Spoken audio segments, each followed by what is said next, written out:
Well, good afternoon, everyone. My name is Andrea Gregor from De Gruyter, an independent publisher since 1749, and I welcome you all to the first session in a new series called Challenging the Status Quo, Taking Libraries into the Future. In this new webinar series sponsored by De Gruyter, we invite library information professionals, researchers, and industry experts to share their insights, wisdom, into the latest developments, emerging trends, and best practices within the library and publishing industries. Let me see my slide here.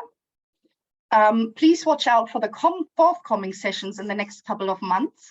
We have one on UN Sustainable Development Goals and another one in September on open access journal landscape with a discussion of new developments in Subscribe to Open. And I will welcome you all to join us for our forthcoming sessions in the series. Today's panel session, Free the Books, discusses the path towards open access monographs.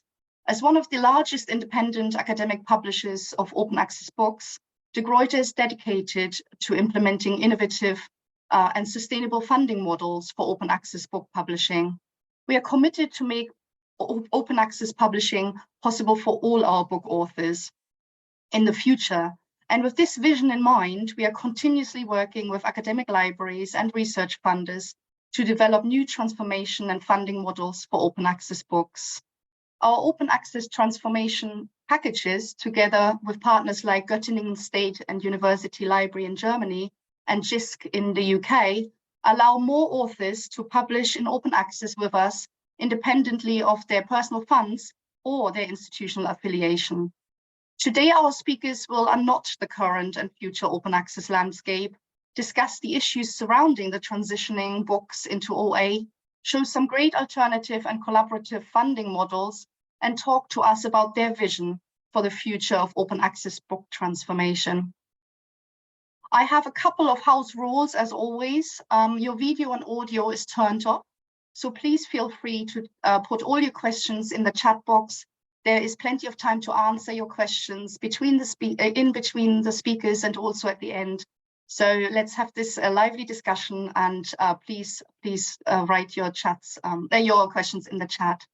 All the recording and the slide deck is available after the event, and I will send this to you. And now I would like to introduce to you our moderator team, Linda Bennett, founder of Gold Leaf, and Annika Bennett, a partner in the business since 2014. Gold Leaf have been providing business development and market research for publishers and the publishing community for many years. And we are really grateful to Linda and Annika for their excellent advice, their wisdom, knowledge sharing, and utter professionalism in organizing this new series with us. They are really a true asset to the scholarly publishing world. With that, I would now like to pass over to Linda and Annika to start this session. And I'm looking forward to a really lively discussion. And also I will welcome you to the next couple of sessions coming up in the year. Over to you, ladies. Thank you very much, Andrea. And can I echo your welcome? I'd also say how very fortunate we are to have such a distinguished group of speakers today. They're all heavyweights, if I may use that word, in their particular fields. We are extremely fortunate to have, well, they didn't need any persuading actually to welcome them as our first speaking panel. So I'll just do a quick run through the agenda. We're going to start off with Neil Stern. I don't think he needs any introduction, but he is the director of OAPEN and he's going to give the keynote. And then we have a panel session and Sophie's going to talk about presenting OA to a country. And then Sarah is going to talk about at the coalface the acquisitions and payments issues. And we will have questions after each session, as Andrea said, so please type them into the chat whenever you're ready to do that. And then at the end, we have a plenary session which we would like you to join in. And again, please type questions in the chat, where we want to discuss how you see the future for open access for books. And what do you think the challenges and the triumphs are likely to be in the next 5 to 10 years. So first of all, I'm going to start with Niels, and as I said, I don't think he needs much of an introduction, but He is the director of OAPEN. He's been the director of OAPEN since 2008. Since 2014, he's also acted as an independent expert for the European Commission on Open Science and e-infrastructures. And he left publishing for a few years to join the Danish Royal Library in 2017 as director of licensing for 5 universities in Denmark and chief negotiator for the National License Consortium. And we will be hearing more about licenses later on. So Niels, may I hand over to you now, please? Thank you. Yes, absolutely. Thank you very much, Linda. And thank you to De Gruyter for inviting me to speak today. While I'm putting up my slides, I should, for the sake of clarity, say that I was part of the OAPEN project from the beginning, but I was not the director until 2021. So I was before me was Elko Ferreira from 2010 until 21. Okay, so I am going to talk about this topic that really interests me a lot. I've spent many years on this, and so I will give a little bit of background to open access and books, monographs, and I'll also talk about some of the funding and business issues related to open access book publishing, talk about the distribution aspect, and then finally have some kind of concluding outlook at the end of the presentation.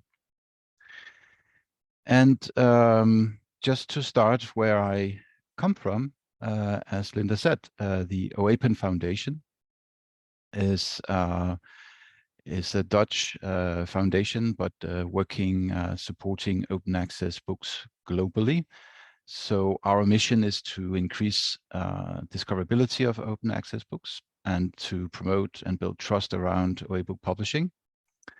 We are driven by values of transparency, openness, and we are community driven.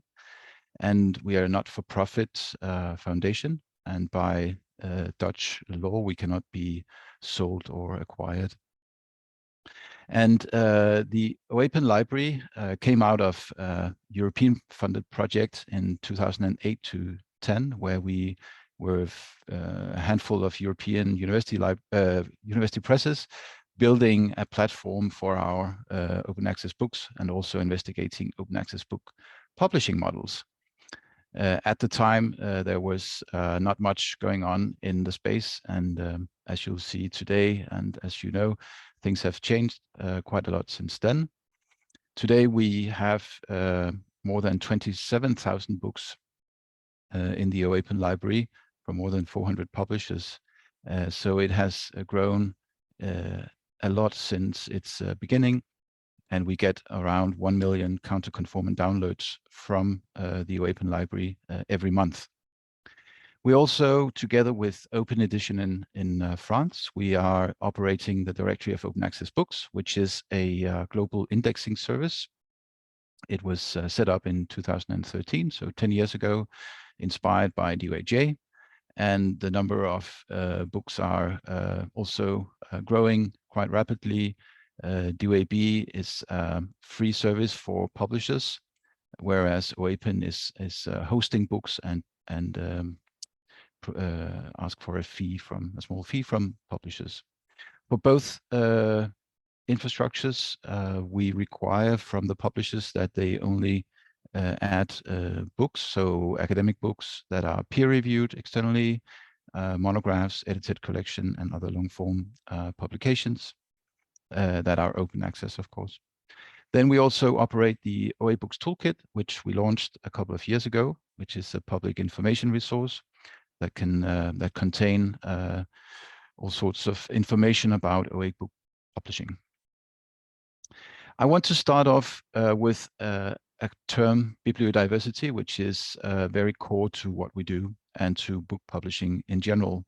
So bibliodiversity refers to the diversity within, also within book publishing regarding the types of disciplines covered, geographies, differences in cultures, in languages. For instance, we have books from more than of more than 60 different languages in the OAPEN library.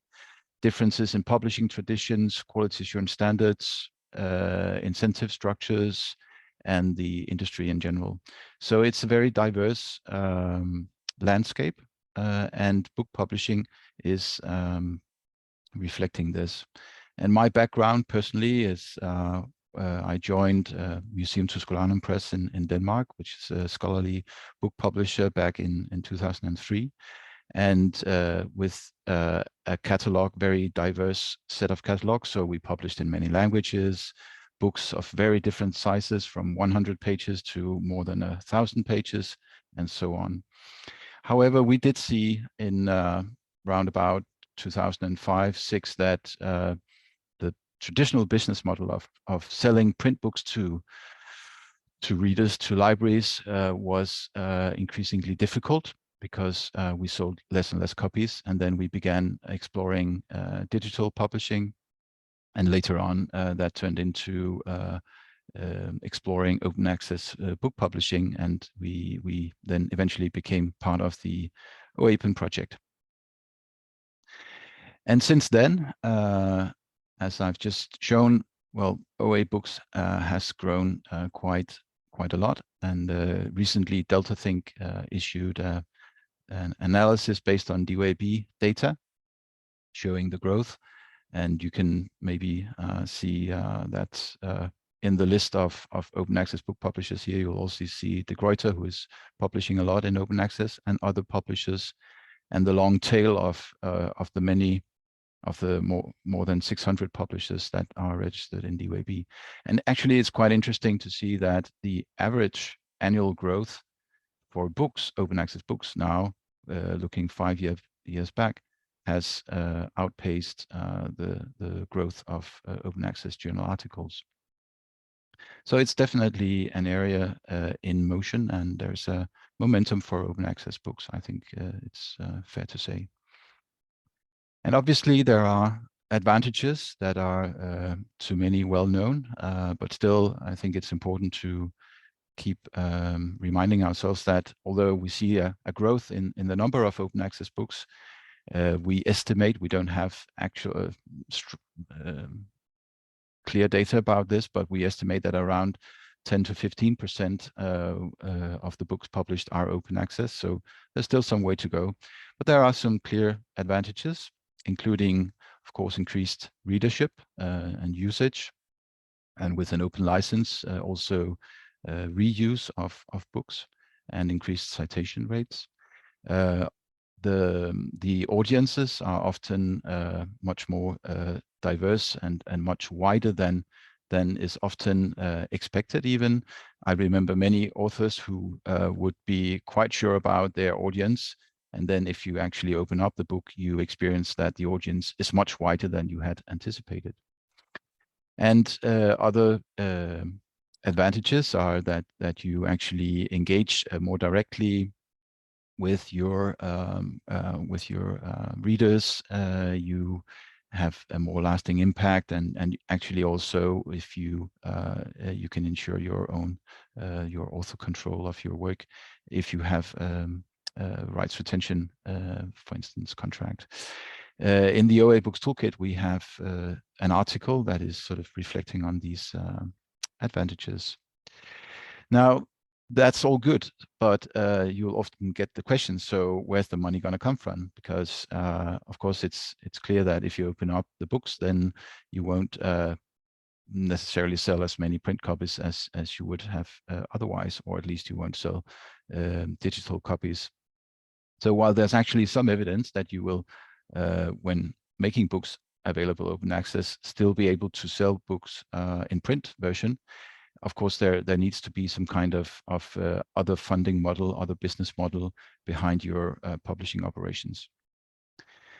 And some years ago, in 2016 and 2017, I was part of a study we did. I did together with Elko Ferreira, Francis Pinter, and we published a study called Landscape study on open access and monographs, commissioned by Knowledge Exchange. And one of our conclusions were that we thought actually that there was enough money in the system, but that the way this money was channeled around could be more efficient. So we actually tend to still believe that.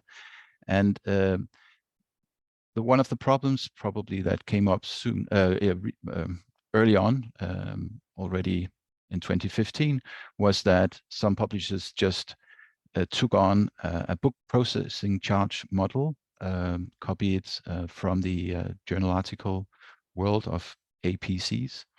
And this model showed some challenges to authors, specifically in the humanities and social sciences, where funding tend to be lower than in STM areas.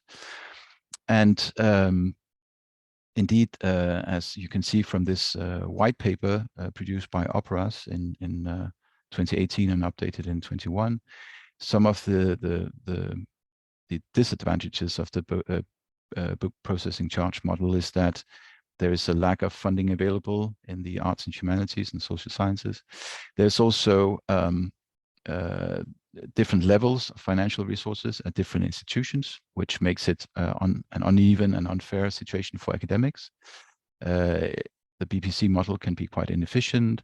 There's a high administrative burden for institutions and publishers, and even additional burdens for academics. Those were the conclusions or the analysis in this white paper around the BPC model. So while this model do work for some, it doesn't work for others. And especially thinking about equity in publishing, of course, also authors from low and middle income countries will have a more difficult access to be published open access if they are to pay large BPCs. Now, the alternatives models have emerged. We've seen a variety of business models that are not only based on the book processing charge, but also institutional subsidy or library memberships, freemium models. And I've just put some of those into the slide here. So Open Edition, for instance, is based on a freemium model. Open book publishers don't charge a BPC, but they definitely accept contributions from authors, institutions. It could be a research grant. And MIT has their direct to open model, which is based on library contributions, just as Opening the Future, the fund to mission from Michigan University Press. Cambridge University Press presented another model a year and a half ago, I think, called Flip It Open. JSTOR has recently announced their model, the Path to Open. And Bloomsbury just, I think yesterday, announced their open collection models. So there are a number of different types of business models that are being developed, and there is a lot of experimentation going on, which I think it's really interesting to follow. Now, thinking a little bit now about the distribution and the infrastructures. So there is a clear difference between infrastructure for print distribution and infrastructure for open access. And this illustration here, I don't. It's quite complex. It comes out of a study that was done in 21, and just to show the complexity and the differences between the distribution channels for print and OA, different types of organizations are engaged in OA distribution compared to print distribution. However, of course, infrastructures are really critical to OA book publishing. And for print distribution, the distributors, they have always been part of that ecosystem and as a business as well. So this is not necessarily the same for open access. So you will have open access book publishers because they don't charge for their books. There's no profit on that side that can go into the distribution channels. So infrastructures have to be considered alongside the OA book publishing. And one of the parts in this illustration here, I can zoom in on by showing how OAPEN is managing its own infrastructure. So I won't go into too much detail, but just to give you this idea that if you look on the left side, we have indicated that we work with these several hundred publishers, and they come in all sizes and shapes. They are all fulfilling the requirements about peer review and open access, but they can be very small entities, library-based presses, scholar-led university presses, and so on. But they can also be commercial publishers and large commercial publishers like Taylor and Francis or Springer Nature. And they give us their metadata and their files in a variety of ways. So some use Onyx, different flavors of Onyx. Some use intermediaries like BiblioVault or CoreSource or different other repositories. We ingest all that metadata, all those files into the OAPEN DSpace environment, which is open source. And then we kind of normalize that input into metadata formats that are useful to libraries downstream. So for instance, MarkXML or KBART or the Onyx file, CSV files, and so on. And then we push the data downstream to web services like Google Scholar, on Paywall, OpenAir, and other services, and also through to library intermediaries like OCLC, Ex Libris, and EBSCO. So as a library, you can, if you use one of these systems, you can activate OAPEN or DOAB and in their knowledge in the knowledge base. So you can activate OAPEN and DOAB as collections. But you can also get our data, our metadata, and the publications directly through the open API of OAPEN and DOAB. Both are running on DSpace 6. So to reflect also on the business model side of things, that book publishing, open access book publishing, and infrastructures go hand in hand. The Open Book Collective has come up with a model which is reflecting the need to fund both the publishing side of things and the infrastructures and services supporting the OA book publishing. So the Open Book Collective is combining or comprising or collecting publishers and service providers into a kind of one-stop shop for libraries who want to support open access book publishing in general. And there they can choose which publisher or which service to support, or they can support the whole thing. So this is a new and really exciting initiative from the Open Book Collective, which is an output of the COPIM project. Now, sort of looking at another thing where OAPEN is engaged is that we are the scientific coordinator of a project called Palomera. And Palomera is short for policy alignment of open access monographs in the European research area. And the idea of this European funded project is to try and understand the landscape of open access book policy making, because we know that funders and institutional strategies are key drivers of change, and therefore it is really interesting to understand what prevents funders from developing strategies and policies for open access books, because we only currently see quite a few policies around for OA books. I think the most recent developed was the UKRI. Actually, also the Norwegian Research Council recently launched a policy, but UKRI has policy, and in the Netherlands, in Switzerland, in Austria, and also the European Commission and the European Research Council, of course, have their policies in place. So So the Palomera project, as I said, has this key objective to see if more open access can be obtained through policies and strategies. So we are 16 partners engaged in this 2-year project, and our sort of core activities are to collect data about the landscape, to better understand the policy landscape and understand what are preventing more funders to develop policies. And we do this by collecting qualitative and quantitative data. So qualitative data means documents, surveys, and interviews. And we are in the process of doing this because the project began in January. And we will collect all that data in an open knowledge base.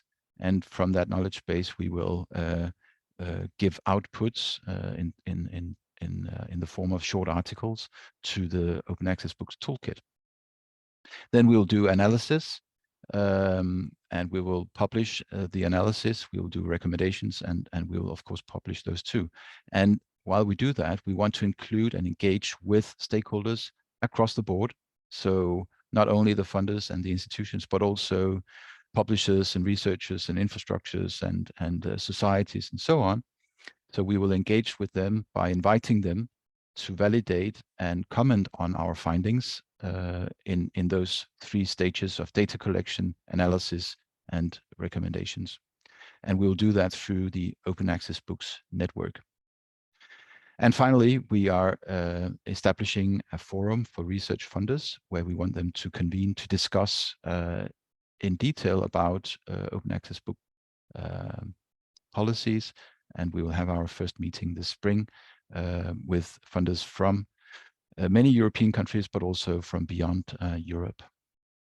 And I think one of the things sort of looking really ahead that I think can drive change is if we bring the funders and the institutions together to discuss funding, both from a research funder point of view and from the institutional point of view, and consider also research assessment incentives for authors to actually publish open access. And as I said, there are probably, we think, enough money in the system, but it's really about bringing sort of some of the key players together to make sure that the money is invested in the right way to keep this open access book ecosystem in balance. And then finally, just to come back to the landscape study that we did in 2017, published in 2017. So then we said that we were cautiously optimistic about the prospects for a significant amount of European long-form scholarship to be published as OA, despite well-known obstacles. And I think I'm still maybe today a bit more than cautiously optimistic, maybe actually quite optimistic, but there's still a long way ahead of, and we should keep the focus. So I'm very happy about this occasion today that we have this chance to talk about open access monographs. So with that, thank you very much, and I will stop sharing my slides. Thank you very much indeed, Niels. That was extremely illuminating and interesting. I can't see any questions in the chat. Can I encourage people to send questions? Oh, I think we have got one now. Oh, goodness. Can you see that? My experience with smaller and medium-sized academic publishers, which are quite important in the humanities, is that they are very slow in pushing their metadata to DOAB or OAPEN if they do it at all. The pages for publishers in the OAPEN website give clues that this is a widespread problem, as so much text is used to support or convince publishers to share their metadata in time. As a librarian, my message to publish open is hindered considerably by this fact that open books are not findable and discoverable. This is a big problem, and should funders make it obligatory for publishers to share metadata? So a big question. Would you like to answer that, Niels? Well, thank you for the comment, and I strongly support this view. But I think so. I think part of this is coming out of out of legacy. So at the beginning of the OAPEN project, as I said, not many publishers were engaging and were quite sort of hesitant towards open access for books. This has changed, and we can see by the numbers that it has changed. But there's still some cultural change taking place, and I think still a lot of publishers, and I guess specifically those mentioned here, are still a bit sort of testing the waters. But we do see, and quite often we get applications from small and medium-sized commercial publishers who are beginning to engage more in open access book publishing. So I think it's I don't think we should necessarily use the stick too much, but I think it's a carrot and stick thing, and we're trying to convince publishers about the advantages of actually having the metadata openly available as soon as possible, because I agree with the viewpoint that books should be discoverable through library systems as soon as they are available, and so we can only encourage publishers to do so, but we also are we consider their situation as well, of course. We do work with those funders that I mentioned, so FWF in Austria and SNSF in Switzerland, and in the Netherlands as well, and recently we have entered an agreement with the DFG in Germany. And what we do for them is actually to help them capture the books that they have funded, so that as part of their agreement with the grantee is that the book should be published open access and deposited also in the OAPEN library. So we help the funder finding the books and then actually bringing them into the OAPEN library. And then we have sub-collections, so funder-based collections. And we do that for these funders. We also do it for other initiatives like CERN's Scope 3 for books, or collections like Knowledge and Ledge we have had for many years, and the Scholarlit in the UK. So we try as best as we can to support the funders, making sure that the books become available, and also, of course, encourage publishers to make them openly available as soon as possible. Thank you very much. And thank you, Peter, for the question as well. I don't think we've got any more questions from the audience at the moment, Niels. Please do feel free, audience, to keep on typing them in while the other speakers are speaking. One thing I would like to ask you before we go on to the next speaker is, you say there's enough money in the system, but there are also inefficiencies in the system. Could you elaborate on that a little bit, please? Yes, so I think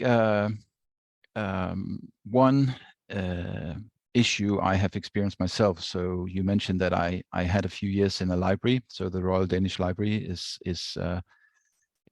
responsible for the management of licensing for 5 Danish universities, and I was overseeing this. So I really got a sort of an inside view on how libraries are spending their acquisition and licensing budgets. And this is very much made in or it sort of echoes how things have been going on for many years, and it's not really embracing new initiatives like open access book publishing. So it's difficult for many libraries, and including those I was looking after, how to support within a license budget that is always, you always need more resources. So how do you convince your faculty that you should support something which is otherwise for free? So either the books are for free, or the infrastructure like the OAPEN library, it's there for free. So you can, as a library, just use it.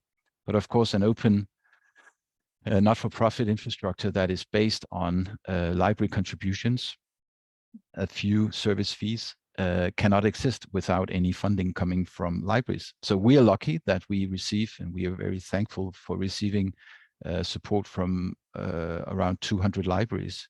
But this is a transition within institutions that libraries have acquisition budgets that are normally tied up into commercial vendors and commercial journals to a large extent, leaving only little room for investing in new initiatives and like the ones I've mentioned. So I think there's a whole sort of flow of funding and money within institutions that have to be reconsidered somehow, and I think that is part of the problem. But there are other inefficiency that could be explored as well, of course. Thank you very much indeed, and thank you for now, Niels. We'll invite you back later, but now I'd like to welcome Sophie, who, as those of you who joined this webinar earlier, who registered for it earlier, will realise that Sophie took this on at quite short notice because Willem Widmark, who we had hoped would speak, had his flight changed, so he's now on an aeroplane and couldn't do it, and he very kindly asked Sophie on our behalf. We're absolutely delighted to welcome Sophie. She's an analyst at the Stockholm University Library, with an assignment as managing editor for Stockholm University Press, which is a non-profit library publishing house for peer-reviewed and open access books and journals. So she is a librarian and a publisher as well. She's also chair of the LIBA Working Group on Open Access, and which aims to share knowledge and best practices among European research libraries. And she does do some teaching at the university about publishing, open licensing and peer review. So Sophie, thank you. Thank you for that welcome. I'll start by sharing my slides. The original title was Selling Open Access for Books. And coming from a non-profit university, that sounded a bit strange to me. So I proposed that we change the title to Promoting Open Access for Books. I hope everybody thinks that's a good idea. So I will talk a little bit about the Swedish perspective on how we work with making sure that books are included in discussions about open science in general, which is sort of the overarching term that we're using these days. And we are coming from the point of departure of being a non-profit university, quite broad subject areas, and also being considered a government agency. So we have to report back to the government. And you will see a little bit on our perspective on that. And it will be sort of the classical top-down, bottom-up perspective, but I hope also to maybe skew that a little bit, so to make sure that it's not just coming from above any pointers in this direction. I want to start with a background looking back at 2018. Those were the days pre-pandemic times. And at that time, the then president, or she's still the president of Stockholm University, and she's also the chair of the BIBSAM consortium, which is in charge of negotiating deals with publishers on a national level as in Sweden. And in 2018, they decided to cancel the agreement with Elsevier, their subscription agreement with Elsevier on behalf of all Swedish universities included in the consortia, because it did not include any fees for publishing open access. So they wanted to push the publisher to include open access in the agreements, the bigger agreements. And it took a while, and we were without access to Elsevier journals for quite a while. However, by the end of 2018, we started to come to terms with the new form of agreement, which is called transformative agreements or read or publish agreements or similarly. And it was also important for the president of the university to point out that this is a democracy issue. Giving access to information to citizens is a part of an open society, and we need to take our responsibility seriously and promote that shift. Also, being a part of a member of the European Union, of course, our goals in this sense is also communicated from the EU, from their overarching framework of open science policy. And some of the things that they want us to do as academic institutions is to make all academic output findable via EOSC, or the European Open Science Cloud, which is in the making, meaning that, of course, everything needs to have proper metadata, be organized in a way so that it can be distributed via several types of platforms organizing scientific information. Also, the EU wants us to use Creative Commons licensing to preserve the author rights and to make sure that it's clear on how material can be used. It's also no longer an aim to go for parallel publishing, but the EU wants immediate open access and no embargo times. If green open access is the only option, which is also a clear goal for us to think about when creating our institutional or national policies. Another thing is also that electronic platforms and formats should allow for text and data mining to ensure that the future can participate in academic conversations. And in these days of ChatGPT and AIs, I think that is pretty obvious that that is the way to go. And that goes from anything being published, but as Niels and also I think the question in the chat was also about, is that metadata about books is becoming more and more important. So it's the metadata itself that we need to take a look at. But well, that's a nerdy question, nerdy issue that I will not go into too much in this presentation. Okay, so that's the EU. That's very top down. On a Swedish level, about the transition to open science, we had a research bill from the government in 2020 that noted that all academic work should be made open by 2026. That's pretty soon. In the meantime, the National Library has had for several years a responsibility for guidance about the transition, not necessarily be the transition itself, but on the other hand, the National Library of Sweden is also the host of the BIBSAM consortium, so they're very much involved in everyday conversations about the transition. Another thing that happened in our journey towards open science is that the Association of Swedish Higher Education Institutions created a national roadmap towards open science in 2021, which pointed out, and I think it was 8 different areas that Swedish institutions need to take a closer look at to reach the target of open by 2026. And with all of these things, we did reach a level of 80% open access to articles in 2022, mostly via transformative agreements, but also with agreements with publishers. Again, just want to point out that this is about articles. So how are we doing for books then? And why isn't articles, why isn't books a thing here? Well, it's starting to become a thing. For example, the Swedish Research Council noted a policy in 2022 where they actually pointed out that books should be a part of the transition to open access publishing. And this was quite late in the game.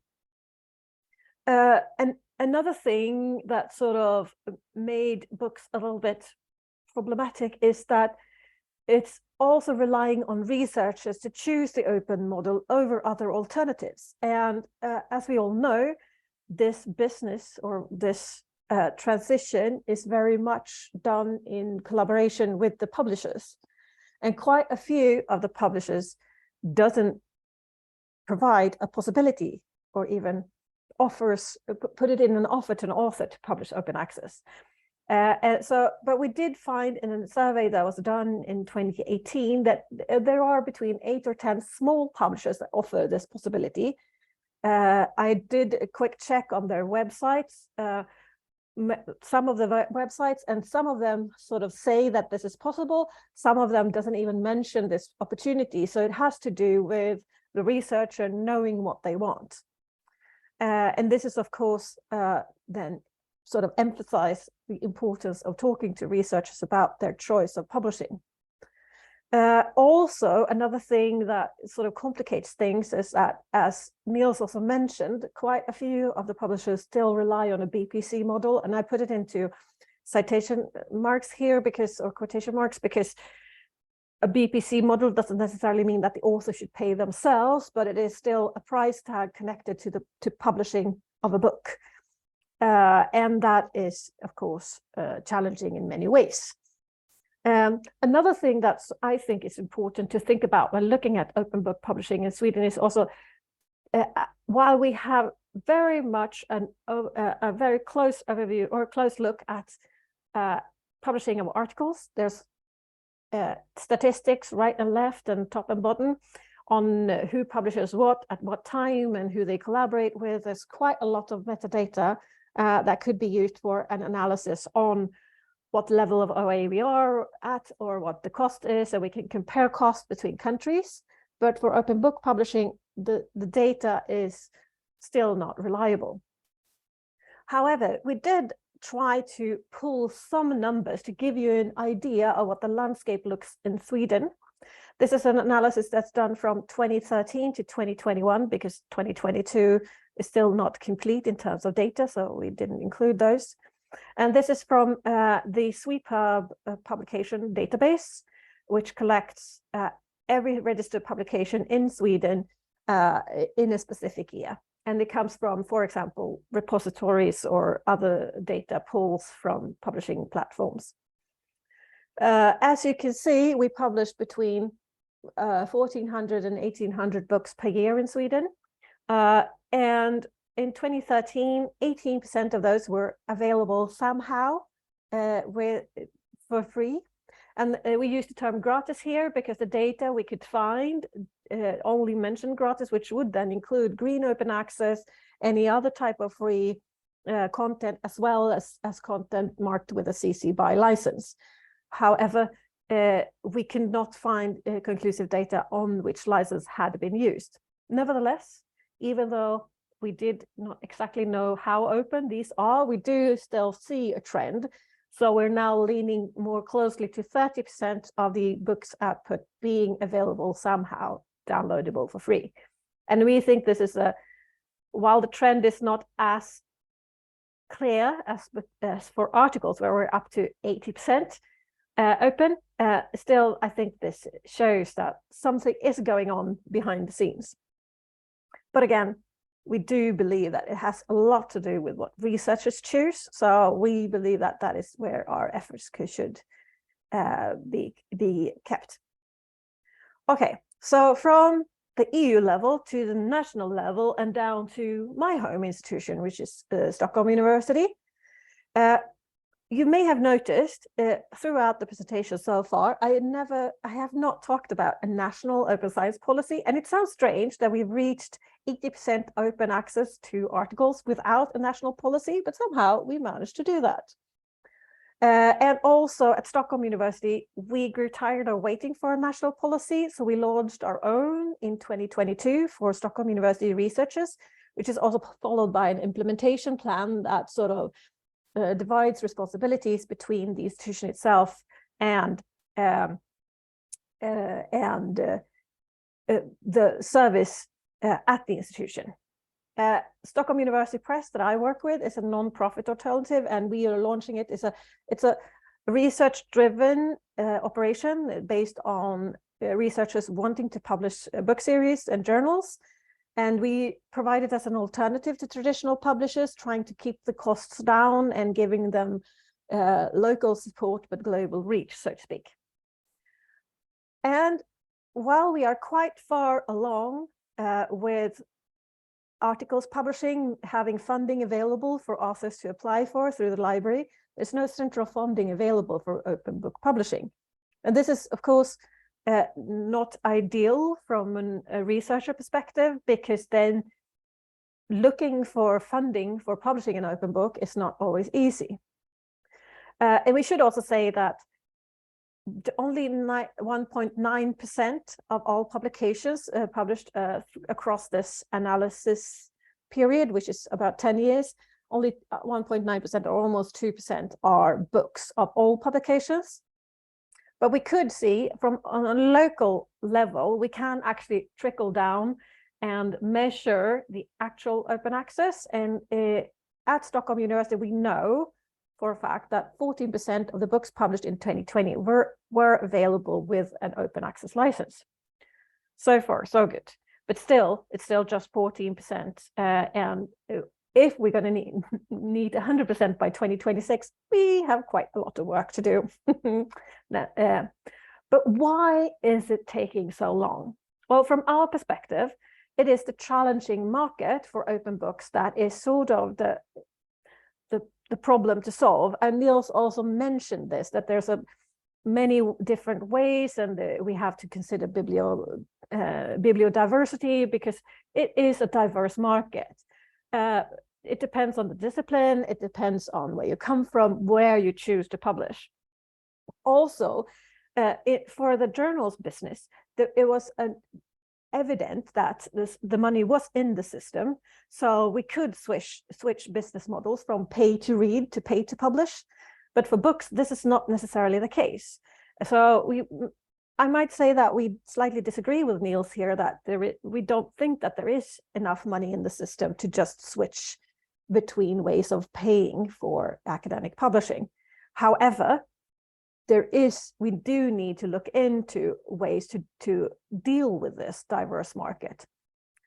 But still, at the moment, there's not really any equal opportunities offered for authors to choose from. So it depends on whether or not you have an overview of grants available in your subject area and things like that, if you can find funding for your book. And we have had to turn down several book projects at Stockholm University Press because the authors did not know how to find funding. Also, we know we appreciate and support new collaborations and consortia forming to approach this challenging market. And we do support quite a few of them as a library, but many of them are not fully adopted, and we cannot measure the success, if you catch my drift, of those investments in those open infrastructures or collaborations or payment models.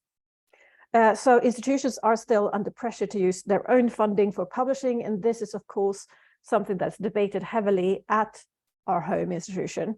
How can we use means to do this? Why isn't the library dealing with all the invoicing and so forth? So this is a true challenge, and this is also the reason why we haven't reached as far as with the transition for open articles. However, we do need to make a good effort. So to take a bit of future outlook, which also connects to what we want you to engage in discussing with us later, that we do see that open science policies will increase and will be adopted to push for open book publishing. We do think that engaging researchers is the key for our organizations, and we do need reliable data to be able to support decision-making in this area. Also, we do need to look further into collaborative funding models, even for our own press, because that's going to be key, we think. So that was my 15 minutes, approximately. You're more than welcome to ask me questions, and you'll get the slides, so you can take a look at that. So I'm going to stop sharing now. Thank you very much indeed, Sophie. That was great. I don't think we've got any questions for you in the chat, but I still encourage Does that mean that I was clear? You were very clear, but I've got a couple of questions for you, as you might have guessed. But first of all, if books came later to the mandate, have they got a later date for funders withdrawing funding from books that aren't open access? Have they got a later date than for journal articles? No, 2026 is the deadline for all academic output. So books, artistic works, data, open articles. So no, the government would like to see them all as equal as possible in this scheme. Thank you. Short answer. And when you're working with academics and encouraging submissions for your university press, do you get any kind of pushback? I mean, do they say to you, well, we'd rather work with a a more well-known publisher, or do you get more submissions than you can cope with? We do get some pushback for different reasons. One of them I mentioned, that there are authors who are interested in publishing open, but they have a hard time finding the funding for this BPC model. That's still sort of, whether we like it or not, is what we have at hand at the moment. We also have had pushback when we don't do necessarily commissioning of books, so we rely on authors wanting to publish with us or researchers wanting to start a book series. So we sort of say that, well, you know your subject area better, so if you could look for a new project, that's absolutely fine. But we do get some pushback from some disciplines where the academic culture is sort of driving publishing efforts rather than mandates or policies and stuff like that. So they would rather publish with a well-known publisher in their field where they think they will get the best service. So our struggle as a press has been to actually argue for that we can give you the same kind of service but better reach. And we still, I mean, we started the press in 2015 and we're still having that discussion, because academic culture is what drives change. That's the bottom-up perspective, and we want to make them want to publish with us. But I should also mention, maybe in relation to your last question, there is still no mandate really to publish open, because we don't have a national framework like the REF in the UK to sort of drive researchers to choose things in that sense. The Swedish Research Council, that only applies to projects funded by them. However, if you have an institutional policy like we do, that would rather be on a local level than on a national level. But we are waiting for that national policy, so we'll see what the mandate is when that arrives. Thank you. And I see we do have a question for you now. Oh, from the audience. Isabel Holowati, if that's the right way of saying it, she says it's an interesting point about the fact that there's no evident path to switch from read to publish, and I'd like to explore this further. For instance, more ebook packages, including EBAs, are being bought by libraries. Are these not deals which could facilitate the shift of read costs to publish? And then she says, sorry if this is a naive question, but I don't think it is actually, is it? no, I think it's a great question. You would think so, yes. However, while I'm not an expert in acquiring books to the library, I know that these ebook deals are quite complicated and doesn't really work like subscription deals. So you have different licensing levels on what content you buy, you have different formats, you have every publisher has their own sort of terms of the agreement, and also some of them are more like lending books, so that we have them for a specific amount of time and then we have to renew it, but that renewal period changes. So, and again, we don't pay per reader to the same extent as for sort of journals subscriptions, or the past model with journal subscriptions, you paid more in a package, while for ebooks you often pay specifically for a course or for something like that. So it would seem evident, but it isn't, because of the complicated nature of those deals. And also with all agencies, some agents sell books from several publishers, and well, I shouldn't get into it because I'm not an expert per se, but that is why we couldn't just switch the model. Thank you. Thank you very much for a very interesting presentation indeed, Sophie. I'm going to welcome Sarah now, but please come back later. So, hello, Sarah. Hello.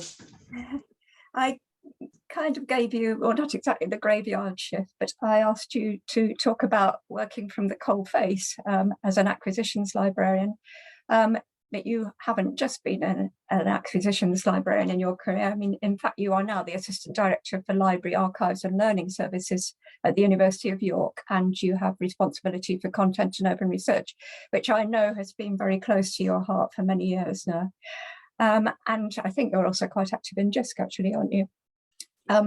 So she takes an active role in the RL UK Collection Strategy Network and in the White Rose Libraries Partnership. So like Sophie, she is a publisher as well as a librarian. and she participates in a number of national and international consortia groups and supplier advisory boards. So, as I said, Sarah's going to talk about life at the coalface in all of those capacities, I think. Would you like to share your screen now? Thank you. I certainly will. Thank you, Linda. So hopefully that will come up in just a moment. Yep, I think it's there. Fantastic. So yeah, thanks for that introduction, and it's great to be here this afternoon, and I'm really looking forward to joining in to talk with Niels and Sophie later on and answer some of the questions that are posed by the audience. But first of all, I just want to introduce my thinking and a few thoughts, which also will probably give away some of the background of where I've come from, as Linda has explained. Firstly, though, just a tiny bit about the University of York. So York defines itself as a university for public good in its strategic vision. And that's a really useful steer for us as we prioritise our activities at the moment. York's a research-intensive university, but it's also teaching focused. And that means that our content, collections and services have to support both teaching and research across the humanities, the social sciences, science and medicine. And when it comes to content, we need both breadth and depth. And the knowledge that our researchers generate also has to be funded.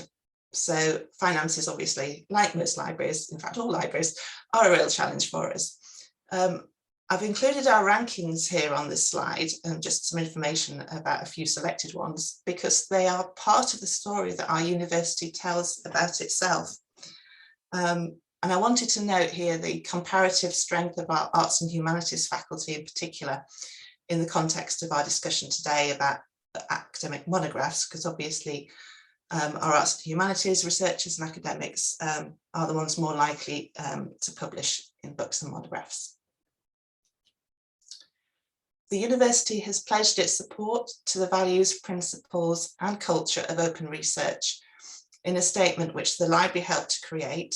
And since that statement was launched in May 2020, we've led a number of initiatives at our university promoting open research. So for example, we have an advocates network of practitioners, a good practice awards scheme, and most recently a skills framework which can be applied to research methodologies across all disciplines. So as a library service, we're clearly leading and developing the open research services at the University of York. But do our other actions and decisions always reflect our values and the values of our parent institution? Or would an outsider looking in see some fractures and some disconnections? So one example, what does where and how we spend our budget, so the money the university gives us to provide teaching and research materials and spend on publishing, how do those decisions about how we spend our money, what do they say about us? That's just an open question at this point, which we can come back to. At York, we support open access publishing in a number of ways. And one, as Linda mentioned, is by running our own fully open access press, White Rose University Press, which is done in partnership with the universities of Leeds and Sheffield. And like at Stockholm, our monographs are currently funded through book processing charges. And those are either paid by a funder or for academics from York, Leeds and Sheffield, the respective library pays for those book processing charges. Our press also offers wider support for open access, and it's a source of advice for academics at our three institutions, as well as being active in the sector and contributing to initiatives like the JISC New University Press Toolkit. We wanted to set up a press in the first place because we wanted to be in a position to support academics in the area of open access publishing from a position of experience, and we wanted to be able to offer practical guidance and expertise. So we're seeking to influence and affect change that way, and to lead the way by doing at our own three institutions and across the sector. At York, we're also actively supporting a number of different open access monograph initiatives. New schemes from publishers are emerging all the time, and the library is well placed to help academic authors understand the full picture and what options are available to them. But we also need help as libraries keeping on top of what's available, because things are changing so fast. So I've highlighted here 2 key partners for libraries in this area. In the UK, DISC has been helping both libraries and publishers by facilitating community-based agreements, as well as encouraging new initiatives through its Open Access Community Framework, OACF. And as Niels mentioned earlier, there's also the Open Book Collective, which is a place where open access publishers and service providers can present their membership schemes to libraries and enable them to sign up in one place. I was asked to talk about what it's like to be at the coalface of this changing world of scholarly communication. And sometimes I see acquisitions and collection management teams as being the equivalent of the engine room of a library. So we take in new content, which is consumed by learners and researchers, and which is then used to generate further knowledge. But information about content, the metadata, needs to flow efficiently through the wider ecosystem so that it can be discovered and reused. And as we've already heard, this doesn't always happen. And there can be particular issues with metadata for open access books, which mean that they may not be as discoverable as books that are available to purchase. So for example, the book supplier databases used by libraries may not include open access titles, meaning that acquisition staff may be unaware of their existence when they're coming to order books. Another example, library staff that also need to decide when to activate open access titles in the knowledge base of their discovery systems, and to understand how that content is surfaced to their users. So the skills and knowledge needed by staff in libraries is changing as open content becomes more and more prevalent. What does this shift to new and varied ways of funding publications, in addition to purchasing books, mean for library budgets? And how can we create some headroom to support different models when there are always such competing demands for resources? Well, it definitely requires budget holders to shift their thinking and find ways to ensure that there's alignment between the types of resources you purchase and your strategic direction. We all need to adapt. For example, funding book processing charges has been a challenge for me at York, because it means committing to spend money without necessarily knowing when the book will be published. So, and it could often be in a future financial year. And on top of that, it's not uncommon for publication dates to slip. So it does require a certain flexibility in thinking and planning, and conversations with management accountants that they're probably not used to either. It also means making a strategic case to use your existing funds to support diamond models of open access publishing, and to be more vocal within your institutions about the strategic choices you're making here and why. The term bibliodiversity, again, it's something that all 3 of us have used, which is really interesting, I think. So it's in the long-term interest of the Academy to ensure that there continues to be a vibrant and diverse range of academic book publishers, which truly reflect the variety of scholarship that's been carried out. So if libraries do not support different publishers financially and different business models, I do think there's a risk of market consolidation featuring publisher takeovers and an increasing emphasis on the book processing charge as the main model for publishing open access books. And I'm saying this in the context of being based in the UK, where, as has been mentioned, UKRI, our main funder, has a new policy where it is advocating and expecting publication of monographs to be open access. And that will come into effect from January 2024, so very soon. And they're also providing a national fund to enable that to happen. So of course there is going to be some money, extra money coming into the system for the first time, really. And what we need to guard against is creating a highly consolidated, high profit marketplace for academic monographs as a result of very well-intentioned additional money coming in to further this transition. We've seen what's happened with journals, and it would be such a shame to see that happen to any extent for monographs. Libraries need to lead conversation about this within their own institutions, and to encourage authors to think very carefully about the publication choices they make. As a librarian, I want to support the venues my academics want to publish in. But in return, I would like to see much more openness and transparency from publishers about their charges. So if they charge book processing charges, we'd like them to provide information about the different elements that make up these fees, so that authors can make informed choices by considering cost as well as services and publisher reputation. For commercial publishers, I'm becoming increasingly interested in scouring their financial reports and seeing if I can work out how much of a profit margin are they making. And why not, let's get that out to our academic communities and make them aware as well. And equally, if a publisher is not for profit, what information do they provide about their financial stability and their governance model, so that we can have confidence in their future sustainability? So I think the better informed we all are about the costs of book publishing, the better our chances of working together to create a fair and sustainable system. Libraries also need to turn that reflective lens inwards.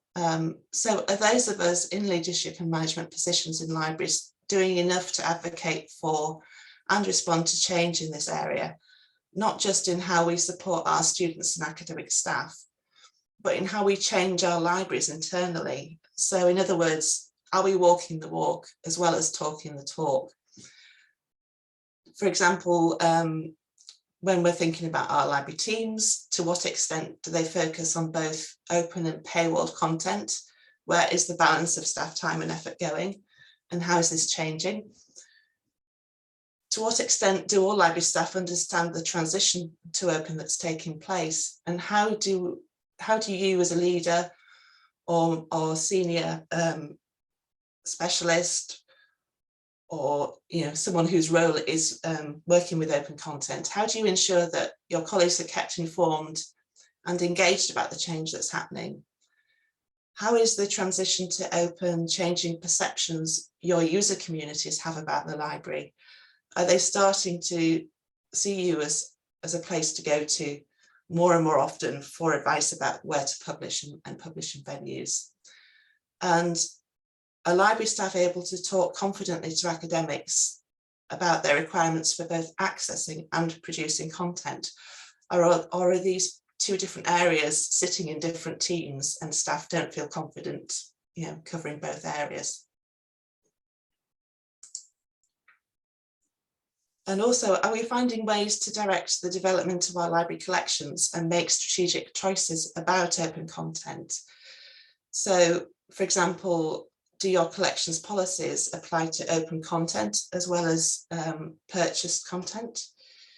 Do you actually know what proportion of your budget is spent on open content as opposed to paywall content, or on the largest commercial publishers versus the long tail? Do library staff spend time selecting open content and ensuring it's discoverable? Or is that not really something that anyone gives much attention and thought to at all? So in conclusion, I'd just like to state the obvious. So books are varied and different. Let's work together. So let's try and create a diverse publishing ecosystem where that is both valued and celebrated. Let's not risk jeopardizing what we already have. So thank you very much. Thank you very much indeed, Sarah. And I find that slogan very interesting, books are different, because of course it was the slogan that was used for many years to stop the government putting VAT on books. Questions? I don't think we've got any specific questions for you that I can see. Sophie had a couple more which she's kindly answered in the chat. Something I wanted to ask you, because you and Sophie, as I said, are both librarians and publishers, and Annika and I have actually done work with a number of small presses, both here and in Europe. And we've been hugely impressed by the amount of work you managed to shift. But isn't there a danger that you're going to kind of be defeated by your own success? And that, I mean, how thinly can you spread yourself as a librarian and still be part of a university press as well? So I would I wouldn't claim to be a publisher, let's just say that first of all. So I'm a member of the press management board, which is very different to being involved in the day-to-day activities of the press.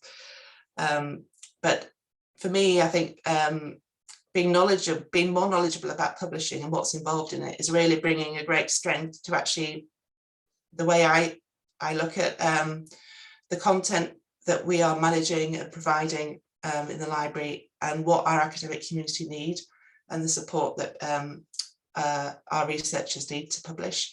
So I think it gives me a very important other perspective. So I don't see it as being spread too thin. I think it's vital in the way that things are going, that we do have that perspective, and we can speak, as I said in my presentation, that we can speak from a position of knowledge rather than, and I think we do battle against this, a perception from many of our researchers that the library is dabbling and doesn't really understand publishing, and that's very much a perspective that we're trying to change. And obviously, as we get more experience, we're proving that wrong. Many academics have some weird ideas about publishing too. So we've got a comment, I think, from Isabel Holowati. I think the consolidation of major publishers is sadly already happening, as libraries need to support the shift to ebooks for student demand, and many ebook packages are the most cost-effective value for money to deliver a lot of content. Would you agree with that? Yeah, I think it's inevitable that it does happen to some extent, but I do think we can, by supporting the smaller and medium-sized publishers as they're experimenting with open, I do think we can begin to kind of hold the line here. So definitely when it comes to, I guess, more the typical teaching content and buying mass collections of monographs, there has to some degree been a consolidation, but equally, I think a lot of that consolidation actually is probably down to the aggregators hosting content from lots of different publishers. So then we're seeing different models, things like, as was mentioned earlier, the EBA schemes, DDA, and things like that. So I think actually open does bring a load of new opportunities to us in terms of thinking about, I think it really shines a lens on just the sheer diversity of what we do have already in the marketplace, and why it's important to support that. And we are seeing more small publishers emerge in the open digital space, which is really encouraging. Thank you very much indeed. We haven't got any specific questions on what the future might hold yet, but I'm encouraging the audience to give us some now. And in the meantime, Sophie and Niels, could you come back again, please? We'll have you all talking, all unmuted. So Niels, I'll start with you. You are still muted, by the way. I'll start with you. How do you see the future unfolding now? You said at the end of your presentation you were quite optimistic. How do you think it's going to unfold over the next 5 to 10 years? Whoa, that's a very good question. Well, I think, as I said, it's encouraging to see more and more engagement and activity and experimentation in this field from all sides, from the publishers, from libraries embracing new publishing initiatives, also the infrastructure side of things, and also academics who are experimenting with new publishing opportunities. So I think we'll see more and more of this experimentation, and And as funders also start really including books and finding ways to include books in their policies, that will push towards more open access, definitely. There has been a tendency, I think, over the years to sort of park monographs a bit on the side due to all the complexities that we have touched upon, including royalties and other, the need for the print copy. But actually, I think there's a cultural change, and there are so many, there's so much evidence to show that, well, you can still have your print copies while you have your open access book. And actually, they can sometimes really nurture each other as well. So the norm is more towards open publishing, and I think but there's still a lot of skepticism, I think, around, and there's still things to develop. I was at an ALPSP seminar 10 years ago where someone said that OA was still the obscure alternative. I think that has changed. So all the myth busting that has been going on has worked to some extent. So I think we can move to a next level of talking more about the details, actually. So as Sophie mentioned, I mean, talking about metadata may be a bit nerdy, but actually we do have to do that to make things work well. So the flows of books, for instance, when we have our collection pushed through library intermediaries like the Ex Libris suite or Clarivate, I know, but so sometimes our metadata feed, our Onyx feed, does not match completely with what is being received. So some metadata may be lost, and that is then the reality of a cataloger at a library.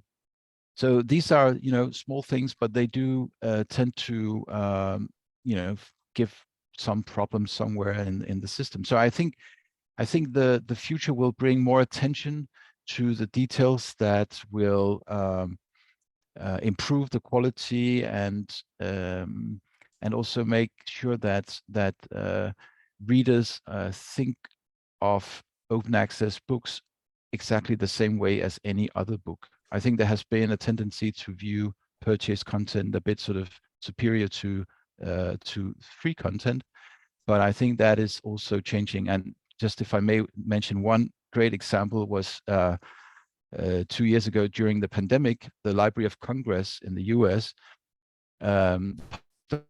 about how they had used the directory of open access books to find all the open access books that they could match with their own catalog of print copies, and then take all the metadata down and then enhance it and then put it into their own Library of Congress catalog, completely at level with any other book. So I think that's also showing that they take it absolutely serious, and I think we'll see more of that. Thank you. And Sophie, how do you see the future? Oh, the future is bright. No, while my figures that I showed might be a little bit, well, not super optimistic, because as somebody noted, there was a decline in the number of books published. And yes, there is, the current landscape has sort of encouraged people to start publishing more articles, or researchers, I should say, to publish more articles. We see that, for example, PhD students to a great extent choose to do collections of articles for their thesis rather than a monograph and so forth, depending on discipline, of course. But I also think that I also think that the future will bring more light into the book if we can make these models work, the collaborative models, the metadata flows. On a practical level, just to tag on to what Niels just said, that we've had problems in our own local catalogs because the workflows, not necessarily metadata itself, it's there and you could pull it in, but the workflows are built for print books. So our catalog specialists are not necessarily bringing to attention the ebook and connecting the ebook and the print book in the catalog.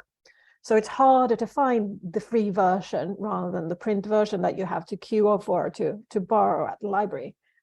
So I think also this connects to what Sarah said earlier, is that we need to take a look at the skills of librarians and make sure that we are all in agreement on how those metadata flows should work.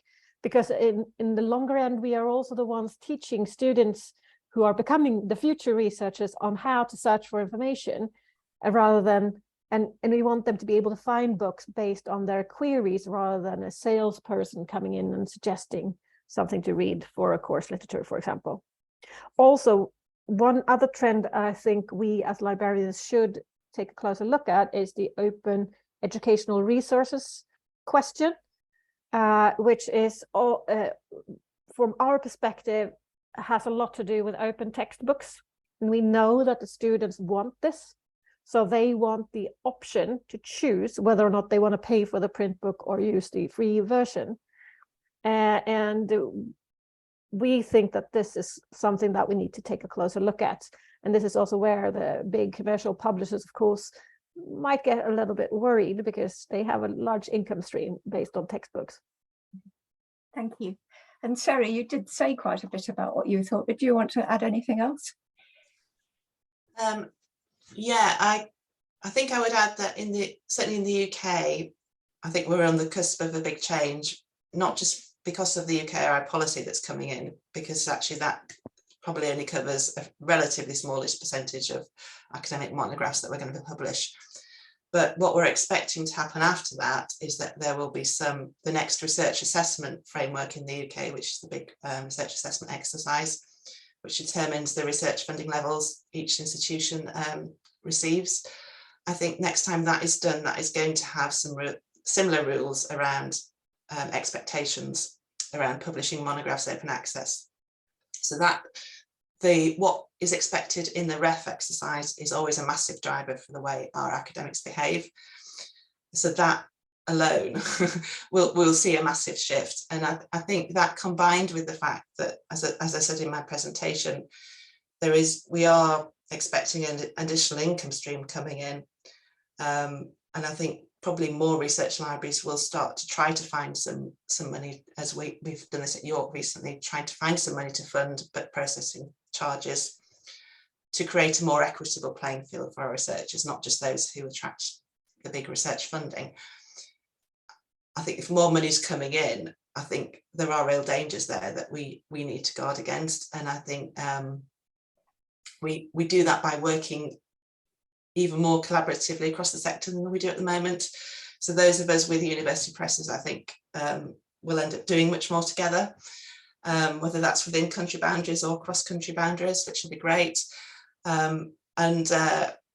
That will also help us become more efficient if we can to some degree, share infrastructure, share our knowledge, obviously. And as Sophie mentioned, the whole area around open educational resources and open textbooks, is a massive one that already we're in a situation where we can't afford to provide digital textbooks to our students. So that's a massive driver for change, because we need to come up with some more sustainable and affordable alternatives. Thank you very much. Thank you all very much. Don't go away, all of you. I'm now going to hand over to Annika, who's going to ask some more specific questions, and I see that there are some more chat questions as well. Annika wasn't really introduced, except that Andrea mentioned her, but just to give you a bit of background about her, she has worked for several publishers and for, I think, 5 years headed up the ebooks division at Taylor and Francis. I think long before open access for books, actually. So welcome, Annika, now, and please carry on with the questions. Yeah, thank you. So yes, I'm just moving on with the questions.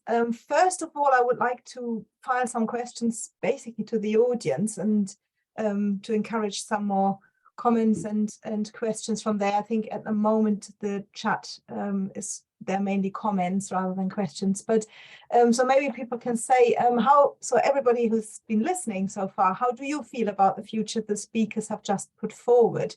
So do you feel enthusiastic about them, or do you think things are achievable, or do they present some serious challenges in terms of libraries' capacities to cope?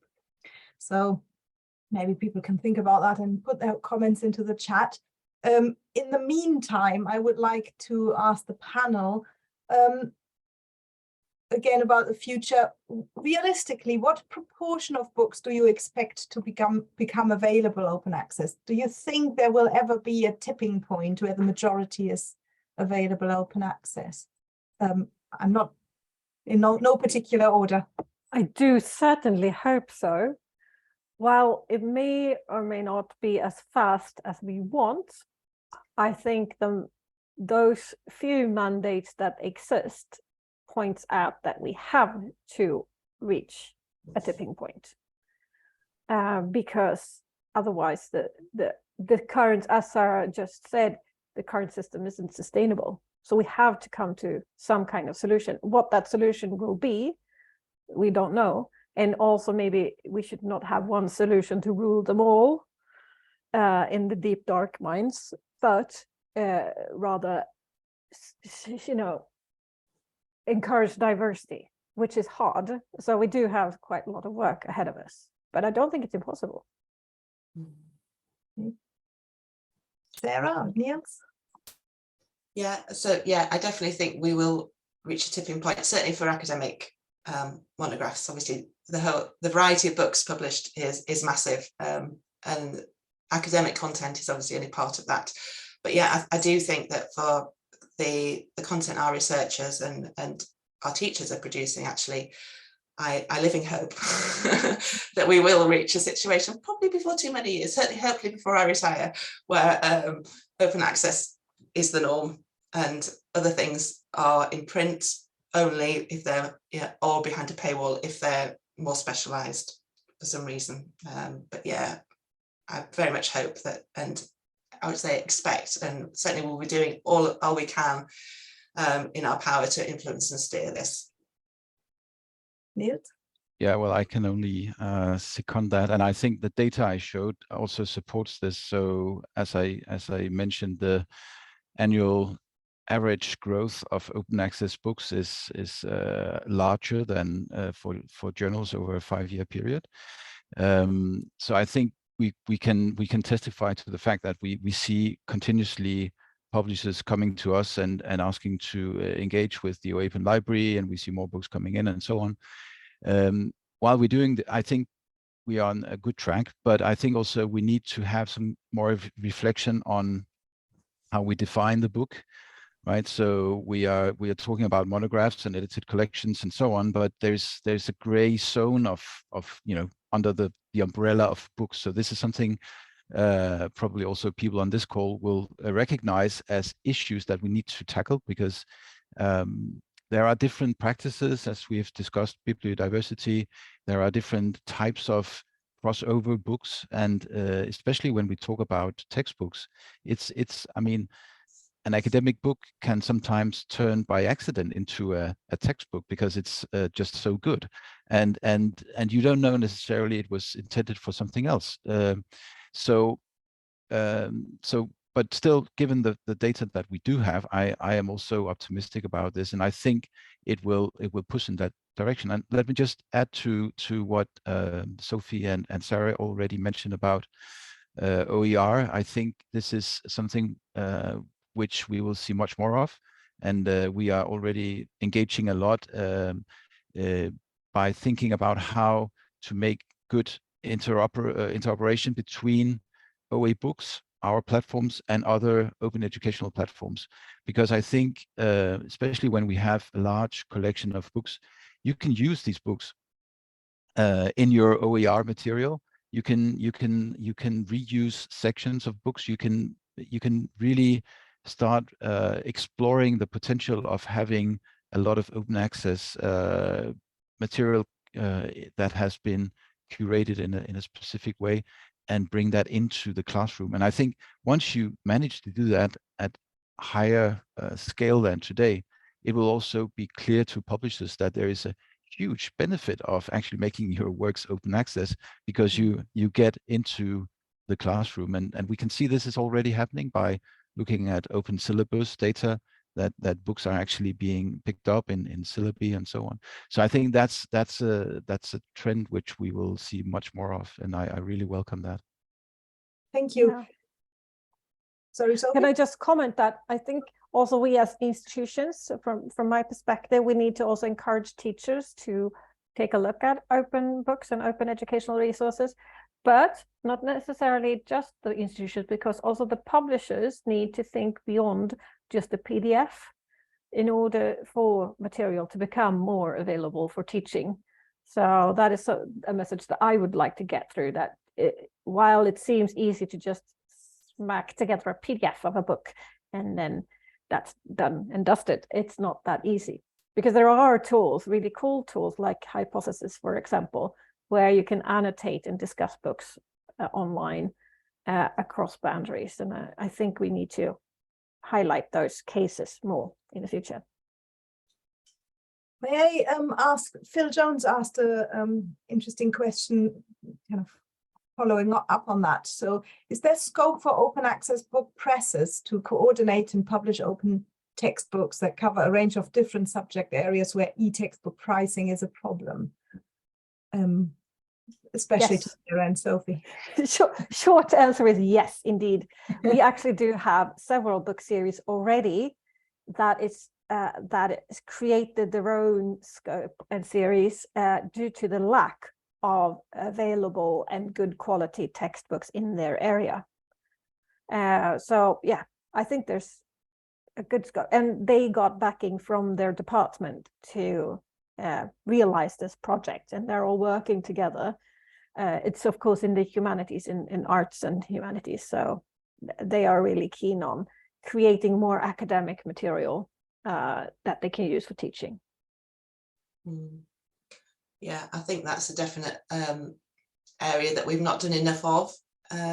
So thinking about how we incentivize our academics to create teaching and learning content, because they're all so busy that actually finding the time and having that dedicated time and space to write that type of material and create it, I think is a real challenge for many people. So I think it does need, alongside sort of technical infrastructure coming together and cooperation, it definitely needs institutions in particular, but it could also come from other bodies as well, who can help to, I guess, to create some accelerator funds to make this happen, to give academics a particular period, I don't know, paid leave to, like they'd have for research leave, to write textbook or equivalent material. So I think we will start to see much more experimentation happening in that area quite soon. Okay, thank you.